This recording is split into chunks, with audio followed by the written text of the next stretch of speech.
Era el Mesías anunciado por los profetas. Cómo su muerte y resurrección habían inaugurado la nueva alianza. Cómo el Espíritu Santo estaba ahora derramado sobre toda carne, sin distinción entre judíos y gentiles. Estas palabras enfurecían a un grupo de judíos radicales provenientes de Siria que habían llegado a Salamina. Consideraban a Bernabé un traidor a las tradiciones de los padres y decidieron acabar con él. Aprovechando una festividad pagana que se celebraba en la ciudad, cuando muchos extranjeros llenaban sus calles y el tumulto podía encubrir un crimen, tramaron su plan. Aquella tarde, Bernabé había predicado con especial unción. Sus palabras sobre el amor de Dios, manifestado en Cristo, habían conmovido a muchos corazones. Al salir de la sinagoga, acompañado por Juan Marcos y algunos fieles, fue abordado por un grupo de hombres que fingían interés en su mensaje. Lo condujeron con engaños a las afueras de la ciudad, hacia el templo de Zeus, con el pretexto de querer escucharlo en un lugar más tranquilo. Una vez allí, lejos de miradas indiscretas, se quitaron la máscara. Con gritos de odio, acusándolo de blasfemo y corruptor del pueblo, se abalanzaron sobre él. Bernabé no opuso resistencia. Como su maestro ante Pilato, guardó silencio frente a las falsas acusaciones. Juan Marcos intentó defenderlo, pero fue apartado con violencia mientras contemplaba horrorizado cómo apedreaban a su amado primo y maestro.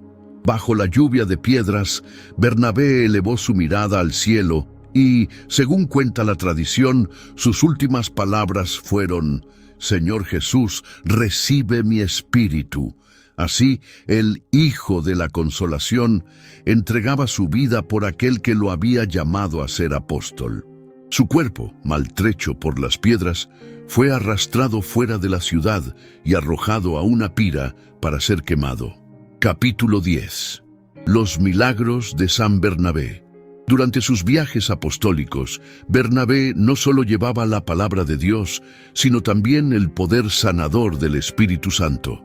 Aunque los Hechos de los Apóstoles no narran explícitamente los milagros realizados por Bernabé, la tradición de la Iglesia y los relatos de las comunidades que evangelizó conservan memoria de numerosos prodigios obrados por su intercesión. En la ciudad de Pafos, durante su primer viaje misionero con Pablo, un anciano ciego que escuchó su predicación se acercó con fe pidiendo el don de la vista. Bernabé, conmovido por su fe sencilla, impuso sus manos sobre los ojos apagados mientras invocaba el nombre de Jesús. Al instante, el velo de oscuridad se disipó y el anciano comenzó a ver primero sombras difusas que poco a poco se transformaron en imágenes nítidas. Su primera visión fue el rostro sereno de Bernabé, iluminado por una sonrisa de compasión. En Iconio, una madre desesperada le presentó a su hijo, paralítico desde el nacimiento. El niño, de unos 10 años, nunca había dado un paso y sus piernas atrofiadas parecían incapaces de sostenerlo. Bernabé miró al pequeño con ternura y le preguntó: «¿Crees que el Señor Jesús puede curarte?». El niño, con ojos brillantes de esperanza, asintió. Bernabé entonces tomó su mano derecha y pronunció con autoridad: «En el nombre de Jesucristo Nazareno, levántate y anda». Un estremecimiento recorrió el cuerpo del pequeño mientras sus piernas cobraban fuerza. Ante el asombro de todos los presentes, el niño se puso en pie y comenzó a caminar, primero con pasos vacilantes y luego corriendo y saltando de alegría. Durante su estancia en Salamina, una terrible sequía asolaba la isla. Los cultivos se marchitaban bajo el sol implacable y el hambre amenazaba a la población. Los sacerdotes paganos habían ofrecido sacrificios a sus dioses sin resultado alguno. En medio de esta calamidad, los cristianos pidieron a Bernabé que intercediera ante el Señor. El apóstol convocó a la comunidad a 3 días de ayuno y oración. Al tercer día, subió a una colina cercana acompañado por los fieles. Allí, con los brazos extendidos hacia el cielo, imploró la misericordia divina. Aunque el cielo estaba despejado cuando comenzaron a orar, pronto se formaron nubes oscuras que cubrieron el firmamento. Antes de que terminaran su plegaria, una lluvia abundante pero suave comenzó a caer, empapando la tierra reseca y devolviendo la esperanza a los habitantes de la isla. Quizás el más notable de sus milagros ocurrió en la ciudad de Sitio, donde una joven poseída por un espíritu inmundo aterrorizaba a los habitantes con sus gritos y convulsiones. Nadie se atrevía a acercarse a ella y permanecía encadenada en las afueras de la ciudad. Cuando Bernabé llegó y oyó hablar de ella, pidió que lo llevaran a su presencia. Al ver al apóstol, el espíritu maligno comenzó a gritar por boca de la joven: «¿Qué tienes que ver conmigo, siervo del Dios Altísimo? ¿Has venido a atormentarme antes de tiempo?» Bernabé, sin inmutarse, ordenó: «Calla y sal de ella en el nombre de Jesucristo». Con un último alarido desgarrador, el demonio abandonó a la joven, que cayó exhausta pero libre por fin de su tormento. Cuando despertó, sus ojos antes extraviados mostraban una nueva lucidez, y su rostro, antes contraído por el odio, resplandecía con una paz indescriptible. Estos milagros, más que exhibiciones de poder, eran para Bernabé signos que confirmaban la verdad del evangelio que predicaba. Nunca buscaba el aplauso o la admiración, sino que dirigía siempre la gloria a Dios. «No soy yo quien obra», solía decir, «sino Cristo que vive en mí». Su humildad ante los prodigios que el Señor realizaba por sus manos acrecentaba aún más la admiración de quienes lo conocían. Capítulo 11. Las cartas perdidas. Aunque no se conserva en el canon del Nuevo Testamento ninguna epístola escrita por Bernabé, existen indicios históricos y referencias en escritos patrísticos que sugieren que el apóstol chipriota dejó un legado escrito significativo. Como hombre de profunda formación religiosa y amplia cultura, Bernabé habría utilizado también la palabra escrita para difundir la buena nueva y orientar a las comunidades que fundaba. Durante su ministerio en Antioquía, Bernabé escribió varias cartas a los judíos convertidos en Jerusalén, explicándoles la obra de Dios entre los gentiles. En estas misivas, con un estilo claro y persuasivo, relataba las conversiones que había presenciado y cómo el Espíritu Santo se manifestaba entre los paganos que abrazaban la fe sin necesidad de someterse a la circuncisión.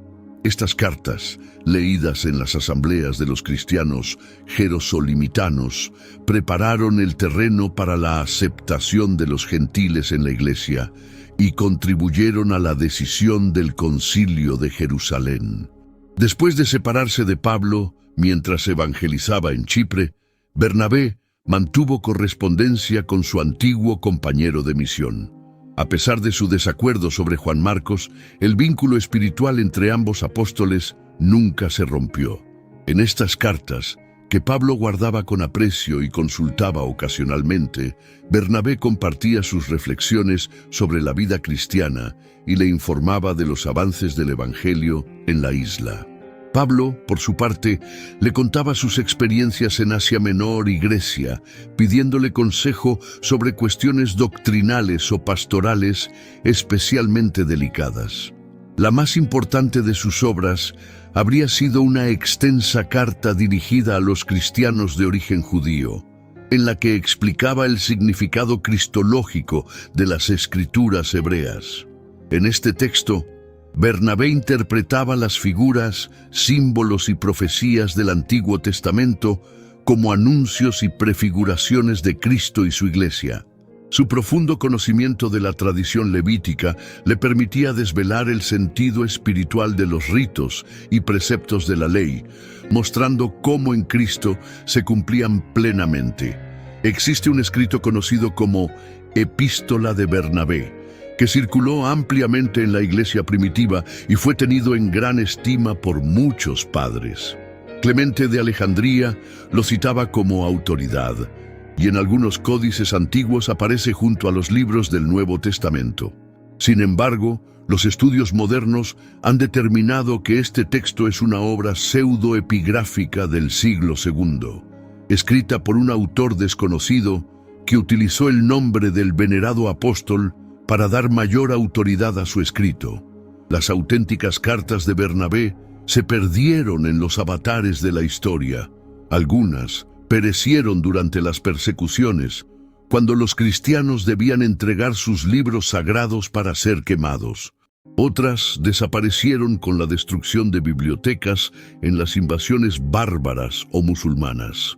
Solo nos quedan referencias indirectas y fragmentos citados por autores posteriores. Esta pérdida es especialmente lamentable porque nos priva de conocer el pensamiento directo de uno de los grandes apóstoles de la era apostólica. Sin embargo, podemos consolarnos pensando que la esencia de su mensaje pervive en el evangelio que predicó, en las comunidades que fundó y en la tradición viva de la Iglesia que sigue venerándolo como uno de sus padres fundadores. Capítulo 12. El sepulcro y las reliquias. Cuando la noche cubrió Salamina con su manto oscuro, Juan Marcos, acompañado por algunos cristianos fieles, regresó sigilosamente al lugar del martirio. Con lágrimas en los ojos, pero con determinación en el corazón, recogieron los restos mortales de Bernabé que no habían sido consumidos por el fuego. Con amor y reverencia, envolvieron aquellos preciosos restos en lienzos de lino, como se había hecho con el cuerpo del Señor. En secreto, para evitar la profanación por parte de sus enemigos, llevaron el cuerpo a una antigua cueva sepulcral a las afueras de la ciudad. Allí, en la penumbra iluminada apenas por algunas lámparas de aceite, depositaron los restos del apóstol. Juan Marcos colocó junto al cuerpo el Evangelio de Mateo que Bernabé siempre llevaba consigo, símbolo de la palabra que había predicado hasta el final. Después de una vigilia de oración, sellaron la entrada de la cueva con una gran piedra. La ubicación exacta del sepulcro se mantuvo en secreto, transmitida solo entre los líderes de la comunidad cristiana de Salamina. Con el paso de los años y las persecuciones, el conocimiento preciso se perdió y el lugar del descanso de Bernabé quedó olvidado por casi 4 siglos. Fue en el año 478 cuando Dios quiso revelar nuevamente el sepulcro de su fiel servidor. El obispo Antemio de Salamina, hombre de profunda oración, tuvo una visión en la que Bernabé le indicaba el lugar de su enterramiento.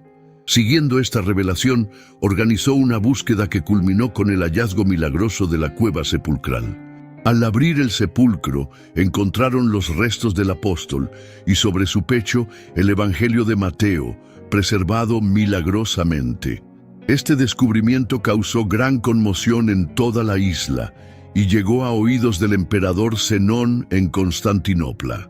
El hallazgo fue interpretado como un signo divino que confirmaba la antigüedad apostólica de la Iglesia de Chipre. Gracias a este milagro, el emperador concedió a la Iglesia chipriota el privilegio de autocefalia, es decir, el derecho a elegir a su propio arzobispo sin depender del patriarca de Antioquía. Además, otorgó al arzobispo de Chipre honores imperiales especiales, como firmar con tinta roja y llevar cetro en lugar de báculo pastoral, privilegios que mantiene hasta hoy. Sobre el lugar del hallazgo se edificó una magnífica basílica dedicada a San Bernabé, que se convirtió en un importante centro de peregrinación. Las reliquias del apóstol, custodiadas con veneración, fueron fuente de numerosos milagros y gracias para los fieles que acudían a implorar su intercesión. Capítulo 13.